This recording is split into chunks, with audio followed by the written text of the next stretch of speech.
रामकृष्ण हरी. सर्वांचा करता करविता तो मायबाप परमेश्वर आहे.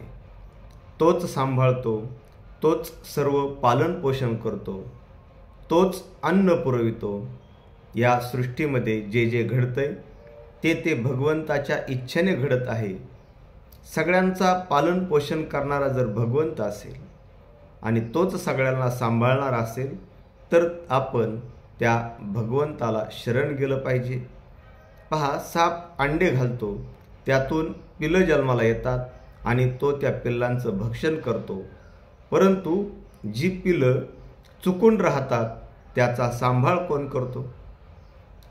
विंचू विंचवीच्या पोटातून बाहेर येतो, विंचवीला खातो आणि ज्यावेळेस तो बाहेर येतो त्याला सांभाळ करणारा कोण असेल तर तो भगवंत आहे.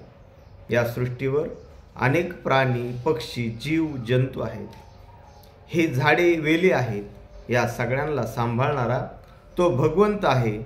परंतु या संसाराच्या व्यापामुळं, अज्ञानामुळं माणूस सगळं ते विसरून जातो आणि मी, माझं या स्वार्थीपणात तो गुंततो आणि त्याला सत्य स्वरूप समजत नाही.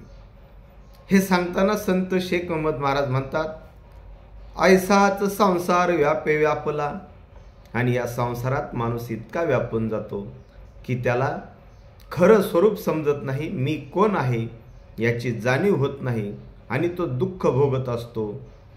ऐसाच संसार व्यापे व्यापला, तो संसार व्यापेची भक्षिला.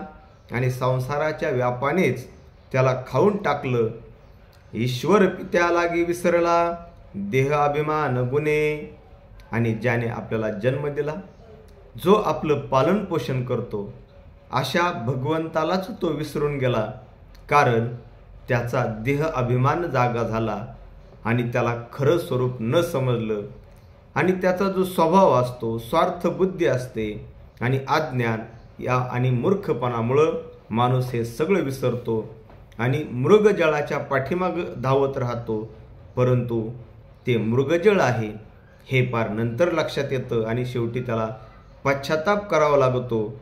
असे हे जे मूर्ख लोक असतात, जे मृगजळाच्या पाठीमागं धावतात, त्यांना शेख महम्मद महाराज सांगतात की बाबांनो, भगवंताची भक्ती करा आणि भगवंताला शरण जा. यातच आपलं खरं हित आहे. आणि जगाच्या कल्याणा, संतांची विभूती, देह कष्टविती परोपकारे हे संत आपल्याला वेळोवेळी सांगतात.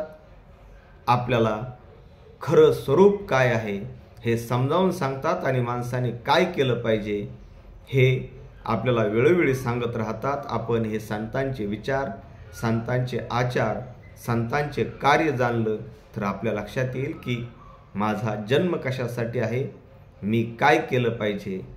रामकृष्ण हरी.